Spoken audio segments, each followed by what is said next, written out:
You are listening to Autistic Stuff for Autistic People, a podcast in which a few autistic friends talk about their lived experiences and special interests. We are here to invite you into our world as autistic peers, sharing relatable conversations about life as autistic people.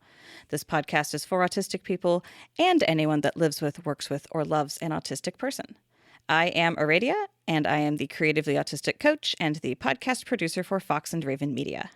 And I am Cheryl, and I am a coach and body talk practitioner who empowers people to understand, accept, and love themselves. And I am Patrice, and I am an internal family systems informed practitioner, and I help autistic women and members of the Irish diaspora. And before we get into today's topic, we have a new voice to introduce. Rebecca is another member of the Autistic Peer Support Collective who just hasn't had the time to join us so far in the podcast, and who will hopefully be the first of multiple new voices that come through this conversation over time as we continue. So, Rebecca, will you introduce yourself in a little bit of detail for our audience?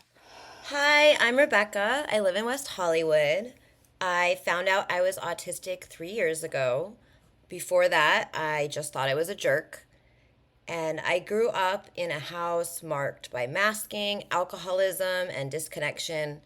My mother explained sensory sensitivities as family allergies, like to wool, cigarette smoke, turtlenecks somehow. In 8th grade, people started offering me substances, which became how I socialized and chose friends. By the time I was 25, I was married, owned a home in Miami, and was strung out and being abused. In rehab, I was told I had borderline personality disorder. Going in and out of 12-step became my framework for living. I thought one day I would be able to do the steps hard enough to get everything AA promised. And I did. I built multiple lives for someone else. I did stand-up comedy for a decade, even though I hated so much about it and never understood the politics. It all fell apart when a surgical error burnt my back down to the muscle. The wound wouldn't heal because I have Ehlers-Danlos syndrome. I just thought I was a witch and a Virgo. And I had existential OCD, aka death anxiety, from anesthesia after my second surgery, and that led me to the word autism. Finding out I'm autistic this deep into life was like thinking I had a useless plane and then finding out I have an excellent truck. The first year was learning what a truck even is. The second was learning how to drive it. And then the third was about where I want to go with it. So I started writing poetry again. I came out of the closet. I became a coach. I am voluntarily single and have a queer platonic partner I'm planning on buying a home with. So much of my shame has fallen away. I've healed profound attachment trauma, and I've gone no contact with the last members of my family I talked to. And I'm not so worried if other people like me anymore, because I finally do. Hell yes. Yeah, welcome, Rebecca. Welcome, welcome. So glad to have you here, like, on the podcast. Obviously, we've known you for a while, but glad to get you, to the audience as well. This is super cool. I feel like we could have a whole episode about what you just said, and maybe we will someday. We really could. We really could. We absolutely could.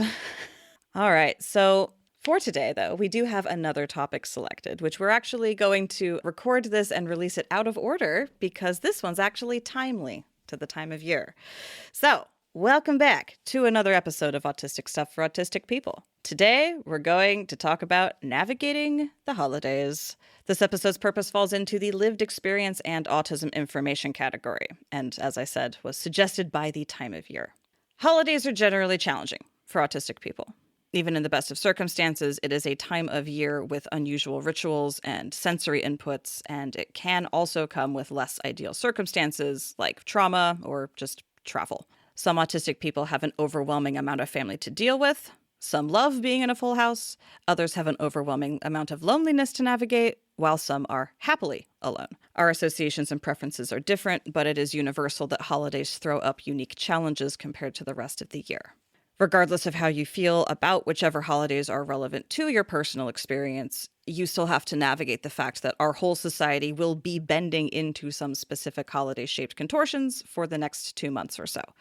So today, let's talk about how we navigate the unique challenges that come with being autistic during the holiday season.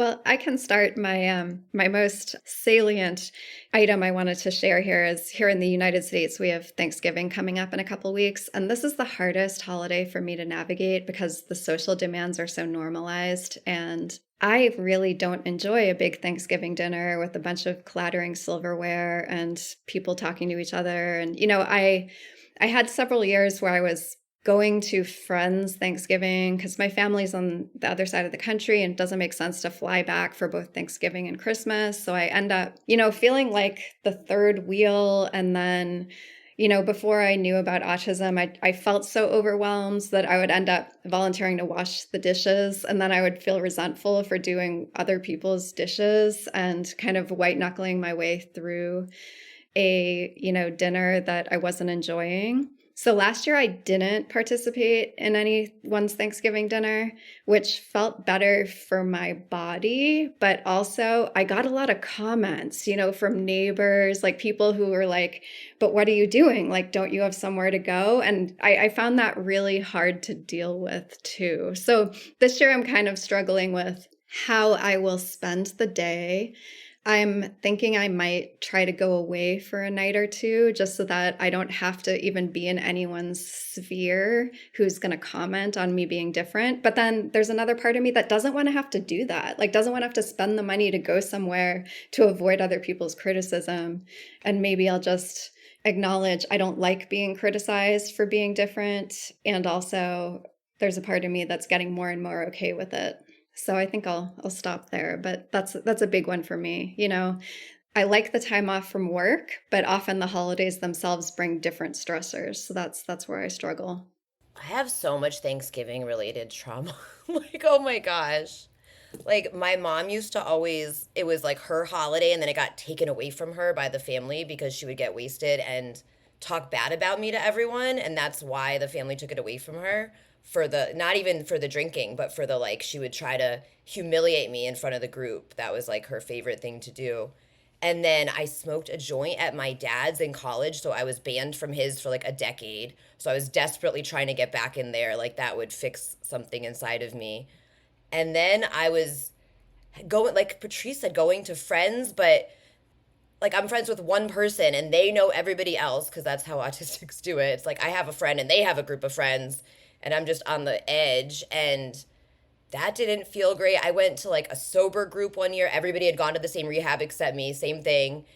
And then a few years I did my own thing, but it's just like I get resentful. It's so much money to even, but this year I finally have a good plan with my best friend who also doesn't have family. We're going to the Inn of the Seventh Ray in Topanga, and we're getting a 5-course meal, and we already paid for it. And it's so beautiful. We've been there before too, which makes my autistic brain so happy. Like, and it's just going to be us. And yeah, it took me a long time to figure out what actually worked for me versus trying to perform. I had like a joke about it. Like, when you have nothing to do on Christmas, it's like, people are like, oh, it's fine, I'm Jewish. But it's like when you have nothing to do on Thanksgiving, it's like, oh, well, you're a piece of garbage. Yeah, for me, I have always felt very ambivalent about Thanksgiving because I was raised in a culture of people who were extremely anti-football. Like, big part of their personality is being anti the mainstream culture, and football is like the ultimate avatar of mainstream culture. So to be, not engaging with that was like a point of pride. But then also, my social justice journey has led me to, some historical rabbit holes that make me really not want to engage with Thanksgiving for a list of reasons that could be an entire episode unto themselves. So I definitely have trended more towards the Friendsgiving because we all have time off and we might as well use it to socialize since we don't have a lot of time to socialize otherwise. But even then, for me, it's really more of a food ritual holiday. Like, I just love making pumpkin pie from scratch. Like, it's just a really good ritual to take a pumpkin and turn it into pie. So it's like, well, if I have a bunch of people who are willing to come to my house for that, I guess we'll do it on this weekend. But I always feel so just like, this is the ickiest and dumbest of all the holidays. I always love Thanksgiving. I'm just going to be the odd man out here for a minute. I always love Thanksgiving. Obviously, as Aradia said, there are a lot of things that go along with that we have to be aware of, historically speaking. But being Canadian, my Thanksgiving starts back in October. So I've already had my Thanksgiving. Everyone else in the group, you're anticipating yours, but I've already had mine. And traditionally, like, there's not really the same level of football fanaticism. It doesn't lead into Black Friday or anything like that. It's a day, and it's always on a Monday, and my mother makes the most amazing stuffing on the planet, and it's like very much, there's certain foods that I just have a lot of comfort with. But I did notice that this last Thanksgiving was really hard for me. I have a mother. I have 5 siblings. They all have partners, and there are 10 nieces and nephews. So there's 22 of us in one house. And since there's about 3 years since I've learned about my autism, I feel like each holiday is getting a little bit harder because I have less ability to mask. I have less tolerance, less capacity with sensory overwhelm, and just more understanding of my needs. And I find that holidays in general, whether it be Thanksgiving or Christmas or whatever other holiday, but I'm just only speaking to my own experience, right? It's hard. Two things can be true at the same time. I can enjoy some of the traditions and the food. I can also be really struggling with the fact that I don't even know what I'm celebrating at this point because I don't have a religious foundation at the moment. I grew up in it, but it's no longer relevant to my life at all. There's a lot of suffering in the world right now, and I find it really hard to get into that place of, oh yes, let's go buy a bunch of stuff. Don't care. I don't care. And it's not like depression, it's more of a, what are we doing? I don't want to go into debt for a holiday that's somebody else told me I'm supposed to celebrate, right? Of course, like for me, family is big because it's a big family. And so there are moments of joy in that, especially with kids around, like seeing their faces, like that's a lot of joy for me. But by the same token, like my dad died on December 12th. And yes, it's been a lot of years, but we have to acknowledge that a lot of people do have loss and trauma attached to the holiday season. And it's harder, like the expectation that you be this, font of positivity and excitement and holiday cheer. And you're like, it's really hard, right? It's really hard. So for me, it's like, you prep the house, you prep the food, it's the mental load, it's the emotional, and then it's the day of and the sensory overwhelm, and then the recovery days afterwards. And you're like, why was I so excited about that? Like that was just so hard to go through, and for me, I'm 43 years old. I have had 2 holidays in my life without my family. Two. And one was I was living in Ghana when I was in my 20s, and my friend got malaria, and we spent Christmas Eve at the hospital with her hooked up to an IV after me trying to like go out into the dark to try to find, transportation to get her to a hospital so she didn't die. And then the other, I was in Nunavut teaching, and I was living alone, and like you can't get home. It's like 4 flights or whatever. And it was actually really beautiful. I bought like box stuffing and some like chicken fingers, and I made up this like quasi dinner for myself. And I was just like, it's so peaceful. It's so calm. There's no expectations for me to be a certain way, act a certain way. I can see both sides of this beautiful discussion. I love when there's no expectations to be a certain way or act a certain way. That is just blissful. And I'm glad, Cheryl, that you've had some positive holiday experiences too. Yeah. And honoring your grief anniversary in the midst of the holiday season. Yeah, that's a big one. You guys, I'm just thinking of all these ridiculous my mom Thanksgiving things now. It's the only meal she knew how to cook. So whenever I visited her when I was in my 20s, she would cook Thanksgiving dinner. And I, like, no matter July, I never asked her to. And then she would get, like, drunk because it stressed her out so much. She was undiagnosed.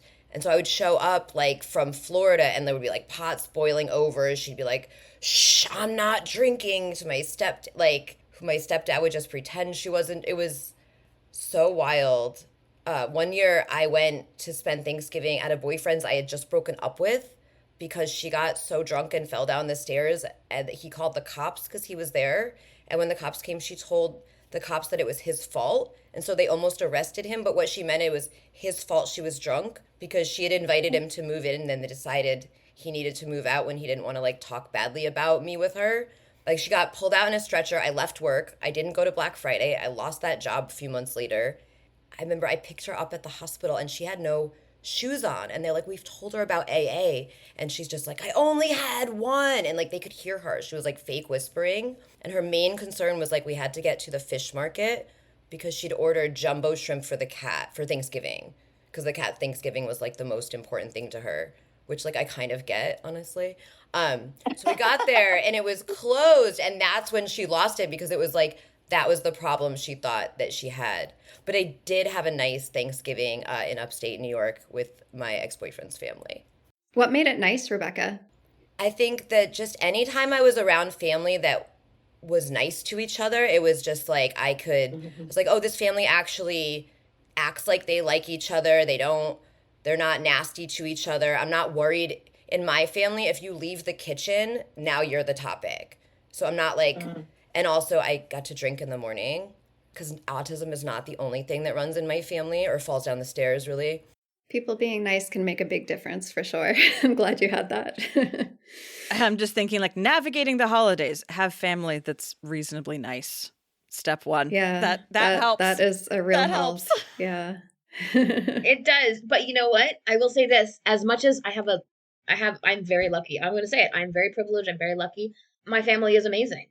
Doesn't mean there's not, I mean, they're still human beings. They still have their stuff, right? There's issues and whatnot. But I think for a long time, though, there was a big piece of guilt for me because I do have so much to be thankful for. And I do have such a wonderful family. And so it doesn't matter what is stressing you out. It doesn't matter what's overwhelming you. It doesn't matter how much masking is required. It doesn't matter how much work you have to put into it for days before and days after. It doesn't matter how hard it is to deviate from your normal routines. It doesn't matter that, the expectations of keeping up with traditions are there. It doesn't matter that it's like an autistic hellscape to have that many people in your area, right? But on the other hand, I have a wonderful family, right? So there was kind of always that combination for me. And this is the theme of my day today. Two things can be true. Two things can be true. I can have a family that I would happily die for and that have been there for me and supported me and loved me and that I learn from and learn with all the time. And it's really hard as an autistic person to go through holidays. It sometimes feels like a really huge weight on my shoulders to prepare, do, and recover from commercialized holidays. How long do you think it derails your routine, Cheryl? Like one holiday, how much time does that take out of your life? If it's a big holiday, like the big three in my house, Easter, Thanksgiving, Christmas, honestly, I would say a good 4 or 5 days. Easily. Like the day of was at least 2 before to prep and clean and shop and chop and all the things. And then at least 2 after. And that's me being kind of like skimpy because it feels bad for me to say like, it's probably at least a week. No, it doesn't. I'm thinking it's even more because then now you're behind, right, on whatever else you wanted to do, like a week. Yeah. What does the recovery look like? Are you actually like flat out in bed for some of those days? Or are you kind of functioning at the bare minimum? At this point, like, I mean, I feel like I've done so many things in terms of trial and error in my life. For a long time, I don't think I really acknowledged how much it was taking out of me. So I just kind of didn't really make accommodations for myself.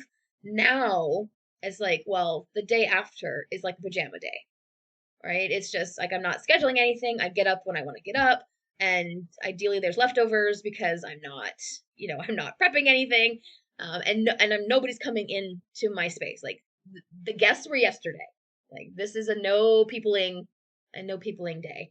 Yeah, that makes sense. That's about it. And I think the recovery also just includes like even yesterday, it wasn't a holiday yesterday, but I had a lot of people around. And so I had this mentality of, well, I've got work to do today. It's like, well, that's not happening. It's not happening. And yes, that is definitely a privilege, but by the same token, I think sometimes we do really push afterwards and we don't acknowledge like how much recovery time we actually do need. Yeah. The recovery is accommodations now. Yeah, recovery is accommodations. I didn't know until the last few years that things that I enjoy can also put me into a state of, semi-burnout that I need to recover from. It was actually Matthew, who's, sometimes on this podcast too. He pointed out to me, even having fun can need recovery time from. I remember going to visit a friend up in the city, and the next day I just couldn't do anything but watch TV in my bed. And it was so confusing to me because I had fun. I thought that was going to give me energy. I guess I had a belief that if it's fun, I'll develop more energy, but that is not what happens. Any energy expenditure, good or bad, requires recovery from me. And as you were saying, Cheryl, as I'm getting older, it's just more obvious how much recovery time I need.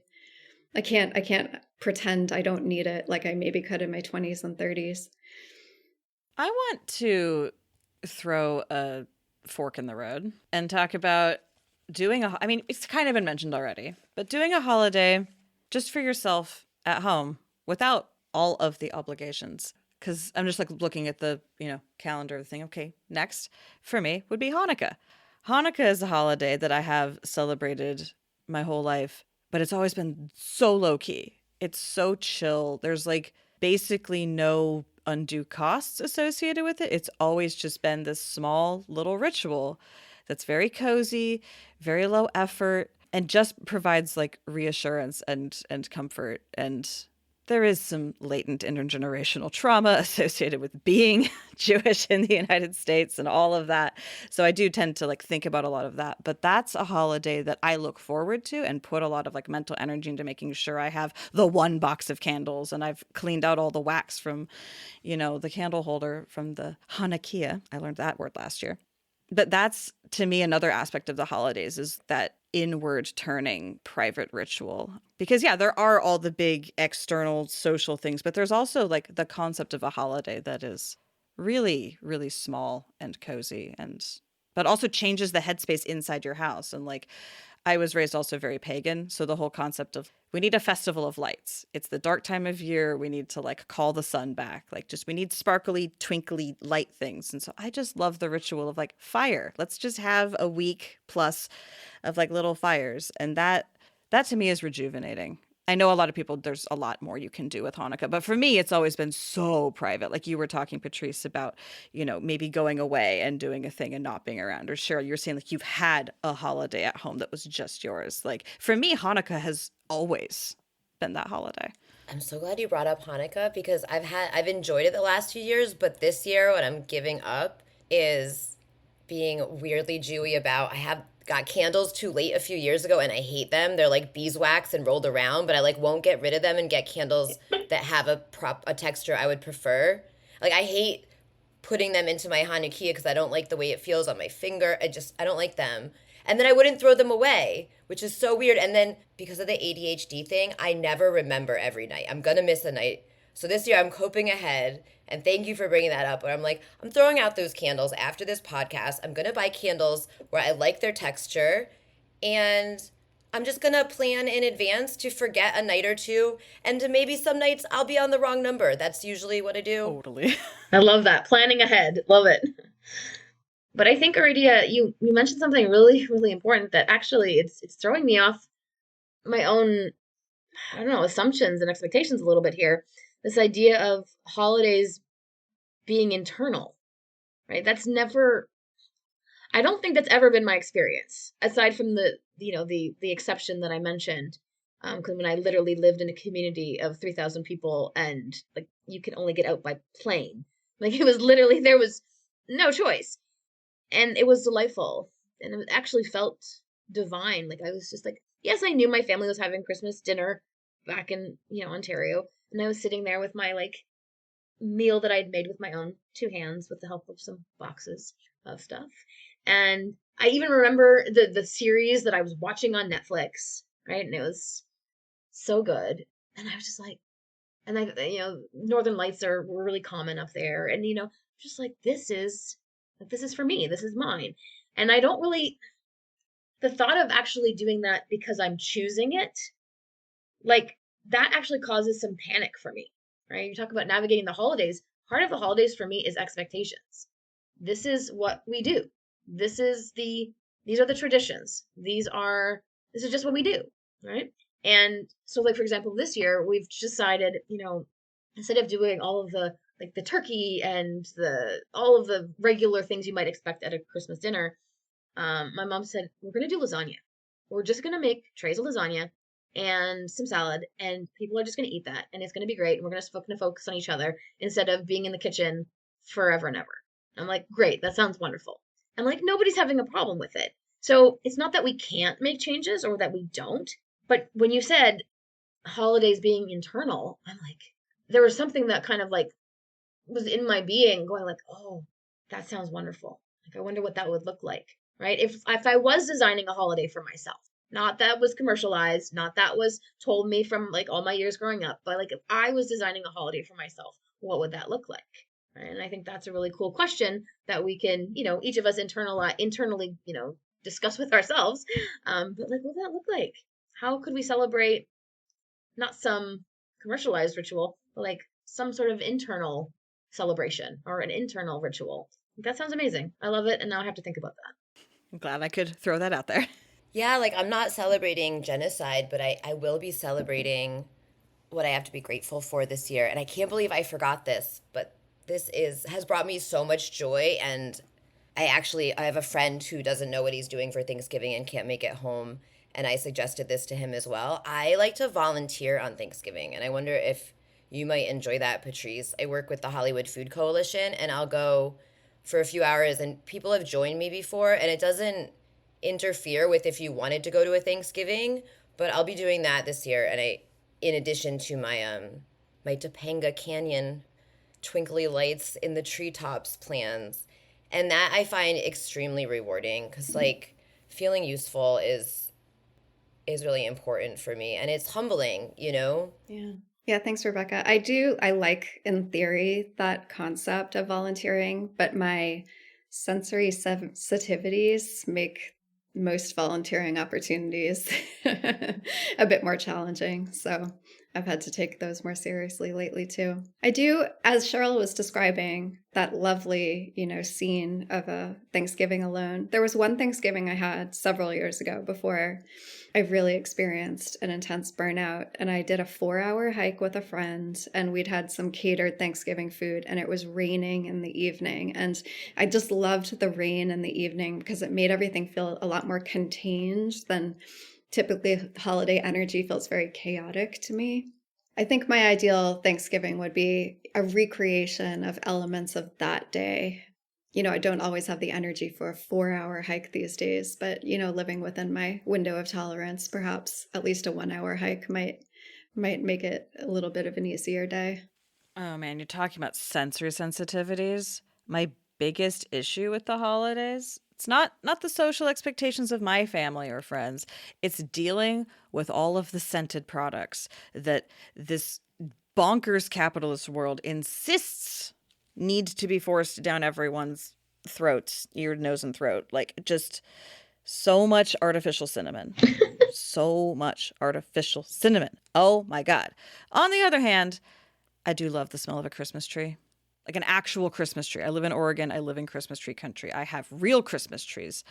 But like, oh my God, that's the hardest thing for me about this time is if I want to go buy anything anywhere, I have to like endure a wall of vanilla and cinnamon and whatever else they've decided is trending this season. And I hate holiday music. The earworm reality is real. I love bringing a tree in my house, but I hate all of the fake cinnamon. And like, it's the commercialization. I don't know. Sensory sensitivity is just in their wholeness. The smell.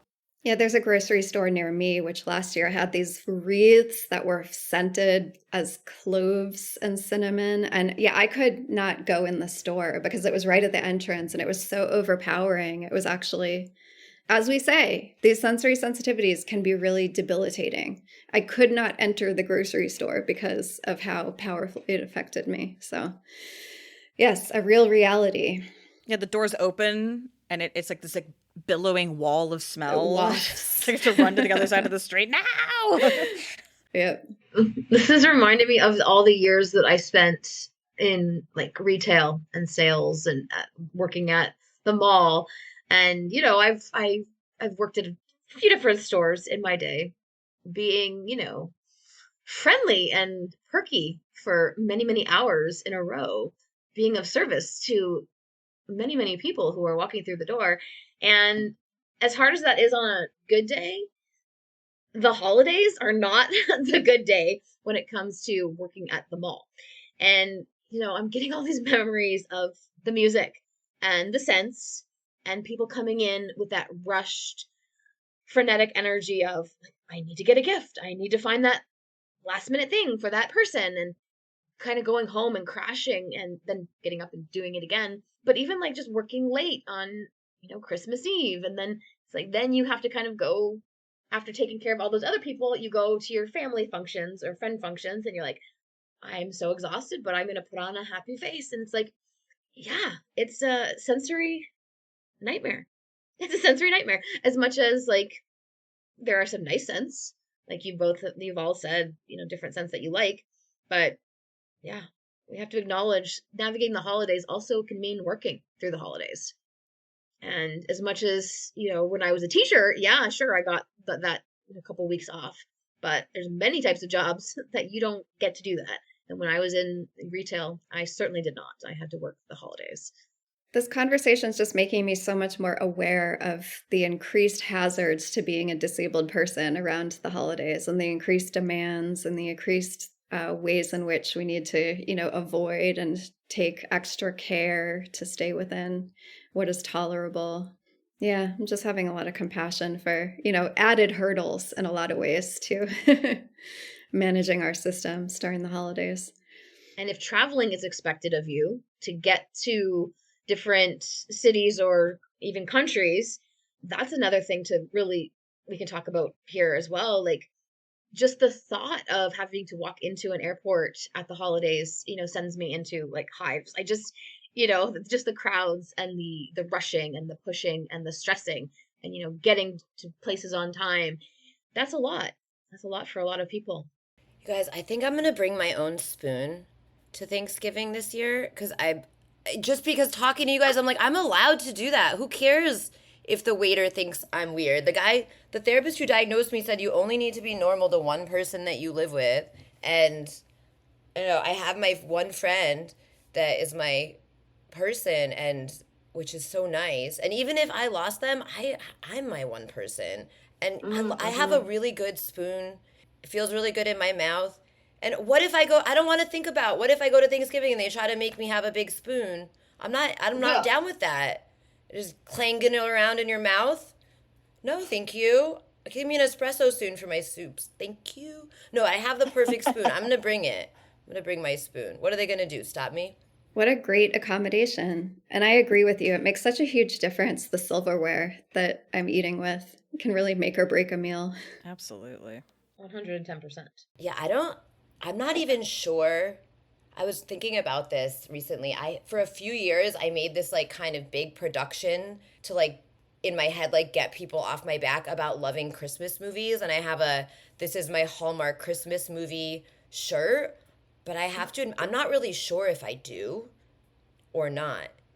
Like, it was something I bonded with my aunt over, whose special interest, God, and I'm really not sure. They're all so yeah, I have no idea.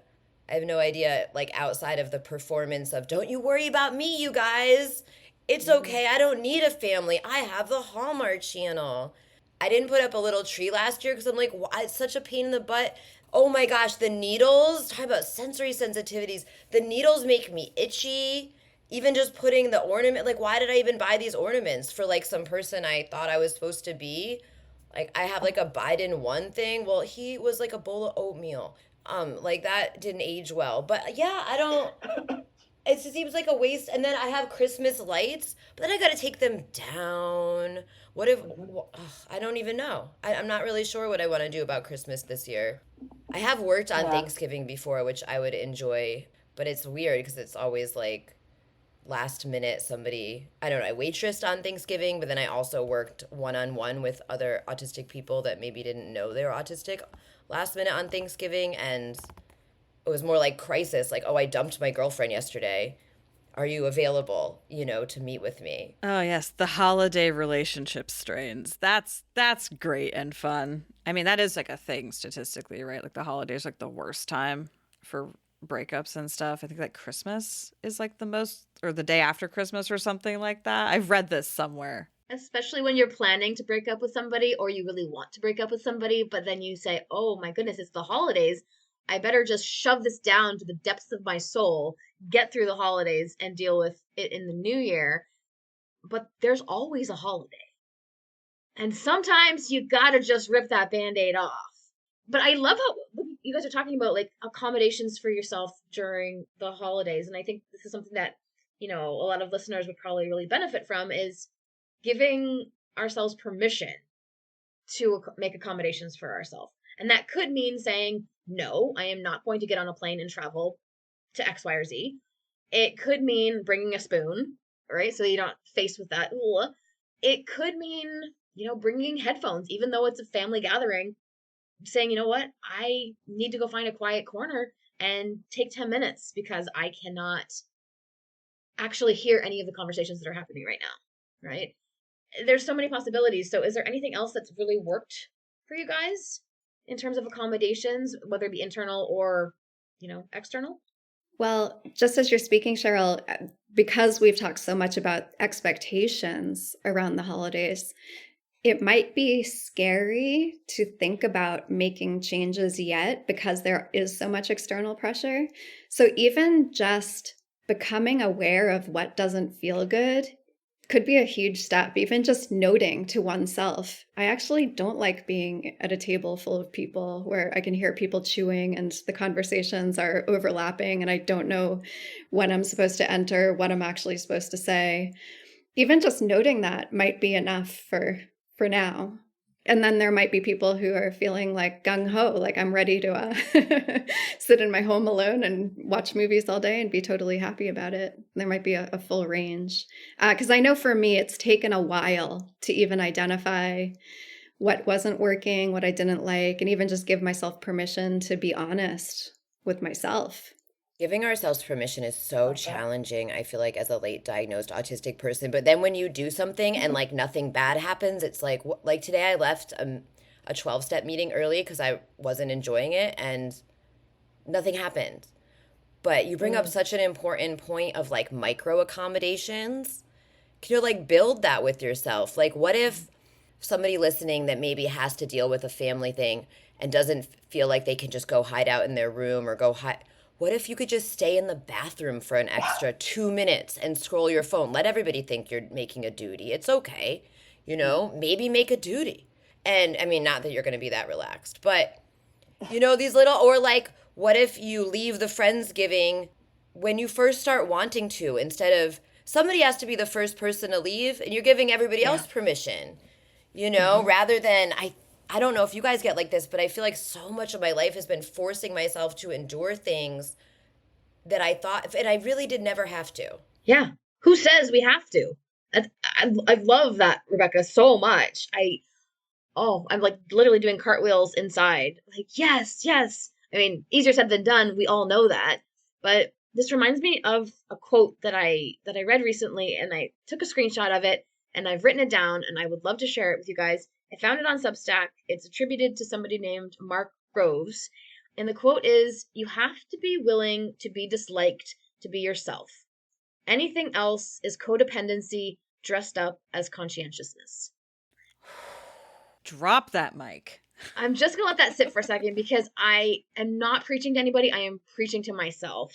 Like this is obviously an applicable quote to so many situations, but because we're talking about holidays, it's like, yeah, maybe I have to do what Patrice said, start to notice and be aware. And then when I do feel safe enough and I do say, you know what, like this thing actually isn't working for me. And maybe I do have to say, I don't want to do this anymore. Or I can do it for this long, but not this long.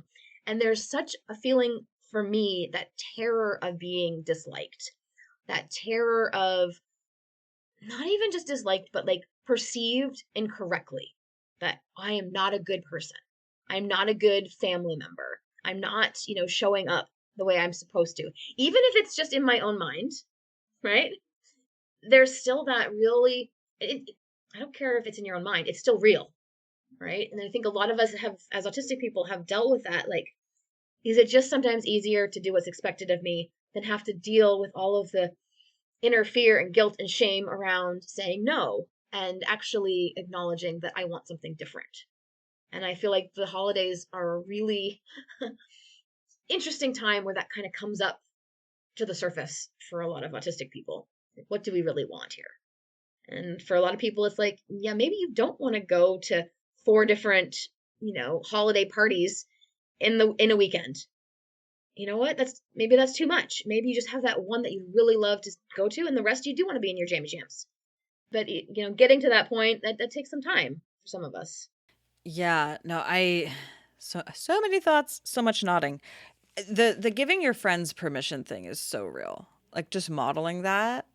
I've had so many people actively say thank you for being the first one to go. Whether it's, leaving the bar in the middle of a group thing, going up to my hotel room after a long night, having Friendsgiving, or my favorite one, our Christmas tree for the last several years has actually been a branch that we trimmed off of very large trees that were overhanging our fences, because it's like, oh, like the fence is getting damaged. It's a fire hazard to have grass growing. So we'll just chop this branch. Oh, it's like an 8-foot long hunk of tree. And so we just have had this, like, it's more of a flat plane of a tree than a round tree, but it's on our property. It's a necessary yard work. And so many people think it's so fun and quirky that we have a strange tree. When I grew up one time, we did like an upside down tree where we like cut a tree, right? And then it grew up around that void. And a few years later, we cut that off and turned it upside down. So it was like this hollow tree hanging upside down. But then the next layer of that was me putting all of my childhood ornaments on it. And then my husband eventually being like, none of these have lore for me. And the tree is crowded as hell. So crowded. Can we like start to think about doing a different set of decorations? Can we like find room for my stuff? And it was like, it's layers, right? First, we got rid of the expectation that it has to be a perfectly round tree. Now I'm letting go of like, oh, it has to look like it did in my childhood every single time. And it's just layers upon layers. It does not all go at once. I mean, like was being said earlier, just acknowledging to yourself is such a huge step. And it's not the only one. So many layers. Even when you're having a perfectly affirmed, at home, autistic as hell experience, you can still find more strange expectations that you're holding on to for no reason. Curiosity is helpful. It really, really is. Even when you think everything's fine and perfect and you can't make it better. Now, be curious. Truly, be curious. When I first got to LA, I was still really very much in that like performance of a person space, and I asked around for someone to, like, I had to celebrate Passover, which is not even, I don't even know why, whatever. And I ended up at this Passover where everyone was just like what you said, Aradia. Everybody would have preferred to be home with their family, but they were all like at UCLA. They were all way more Jewish than me. And they were all arguing over like, no, in my family you pour wine for, no, in my family you do this. I'm like, in my family we only do Passover stuff for like 10 minutes. And it's like hours. And then there was this hand washing, all this Orthodox stuff. I'm like very reform and agnostic anyway. And I have this tattoo on my wrist, and I was like, oh my gosh. And I just suddenly remembered that I was vegetarian right as they were serving the meal, and I left. And I never talked to any of those people again, but I never tried to force myself to do Passover. Sometimes I do feel badly for myself about not having whatever, but when I was younger, it was mostly that my husband would always pick a fight with me, which was like, fine, that's how I was raised on to expect for holidays. But I had a special interest in Grey's Anatomy message boards, and it would really break my heart because on holidays, the boards would just be dead. And I'd be like, well, where's my dopamine today? That's for chronically online autists, like that's like another challenge is like the internet is slower on those days, and like what a bummer that could be. No, I've totally considered that before with my main podcast that's like just nerds doing nerd stuff. And sometimes, yeah, like, should I take a break for the holidays? And my co-host is like, no, our people are going to need a break from their families. We can't leave them hanging. Like, we got to release the episode before Christmas. Otherwise, what are they going to listen to on Christmas when they need a break? So I think as we're getting towards the end of this, we should probably address one last holiday for its particular sensory sensitivity issue. New Year's.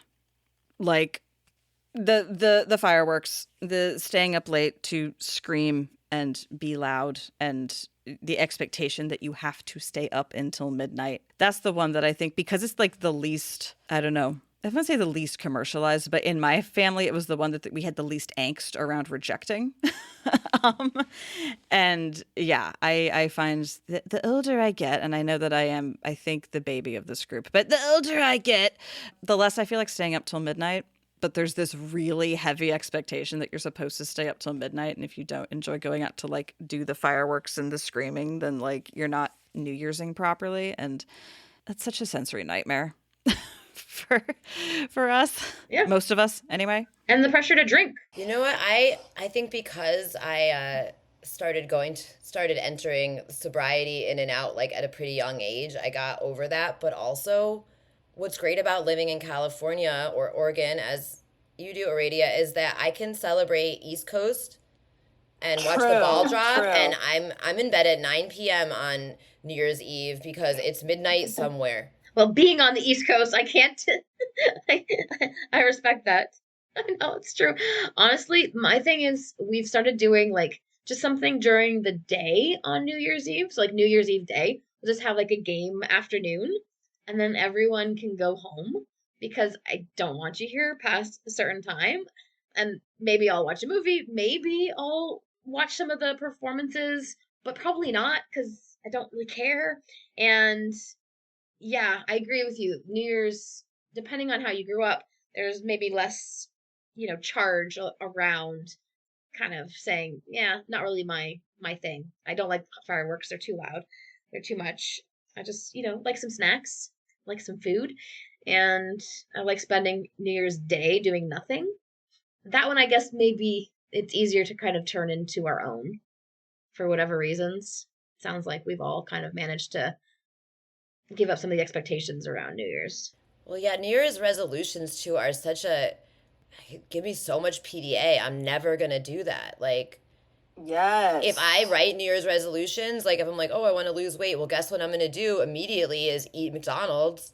It's just, especially because and then everybody asks, like, I'm going to stay away from people. I don't want to go out in really public. I don't want to be asked by a well-meaning cashier about my New Year's resolutions because, no, thank you. Like, I'm not interested. Yeah. I would just say, I'm perfect the way I am, thank you. I'm perfect the way I am, thank you for asking. Like, what?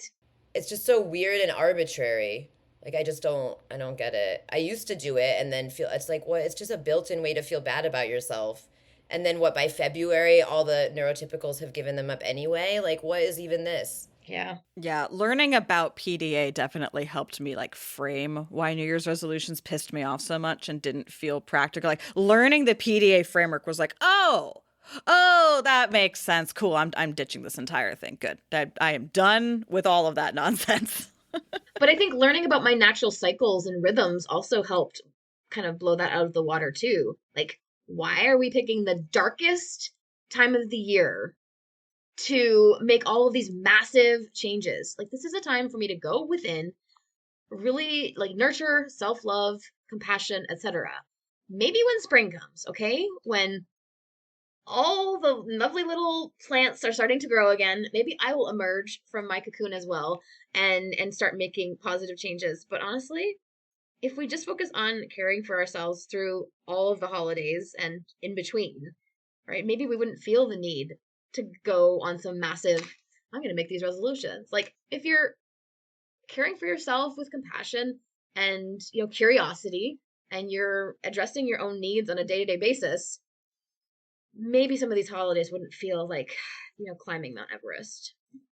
And there we have it, a friendly and autistic discussion around navigating the holidays, which strayed into Friendsgivings, what real recovery time and real accommodations look like, getting the right Hanukkah candle texture, imagining what a holiday for ourselves looks like, holiday scentscapes, bringing your own spoon to dinner, being brave enough to honestly note to yourself what isn't working for you, and just generally helped me appreciate how much curiosity is an integral part of navigating the holidays.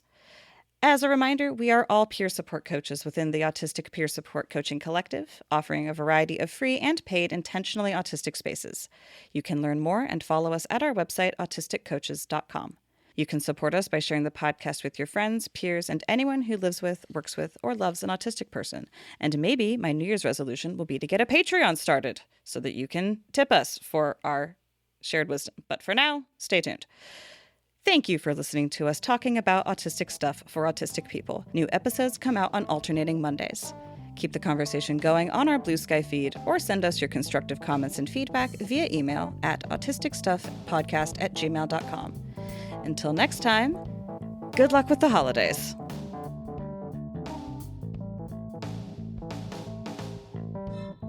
Autistic Stuff for Autistic People is a production of Fox and Draven Media. For more podcasts from Fox and Draven Media, visit our website, foxanddravenmedia.com.